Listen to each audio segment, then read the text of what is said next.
মোটু, আমার অনেক খিদা লাগছে, আমাকে কিছু একটা খেতে দাও। কিন্তু পাতলু, ঘরে তো কোনো খাবারই নেই, আমি তোমাকে কি খেতে দেব? মোটু, তুমি কিছু একটা করো, আমার খুব খিদা লাগছে, আমি আর সহ্য করতে পারছি না। পাতলু, তুমি চিন্তা করো না, আমি দেখছি কি করা যায়। আজ যেভাবেই হোক পাতলুর জন্য খাবার জোগাড় করতেই হবে। আমাকে একটা কাজ দিন না, আমার একটা কাজ খুব দরকার। মোটু, খেয়ে খেয়ে তো শরীরটা বস্তা বানাইছস, তুই আবার কাজ করতে পারবে নাকি? আমি পারবো, আপনি দয়া করে আমাকে একটা কাজ দিন। যা, ওইদিকে সিমেন্টের গাড়ি আছে, গিয়ে সিমেন্টের বস্তা টান। সিমেন্টের বস্তাগুলো কি ভারী, তুলতেই পারছি না। না, আমাকে পারতেই হবে। পাতলুর খিদা মেটানোর জন্য আমি দুনিয়ার সবকিছু করতে পারি।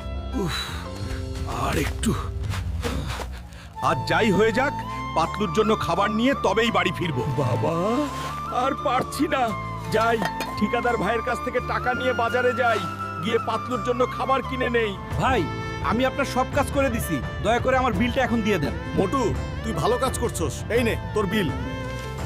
যাক, অবশেষে টাকাগুলো হাতে পেয়েই গেলাম। এখন বাজারে গিয়ে এই টাকা দিয়ে পাতলুর জন্য খাবার কিনবো, তারপর সোজা বাড়ি ফিরবো।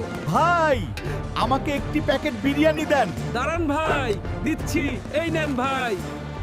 যাক, অবশেষে খাবার কিনেই ফেললাম। এখন বাড়ি গিয়ে পাতলুকে খাবারটা খাওয়াই। দেখো, তোমার জন্য খাবার এনেছি। ইয়াহ, মোটু, তুমি তো আমার হিরো। গাইস, আপনারা সবাই মোটুর জন্য লাইক সাবস্ক্রাইব করেন।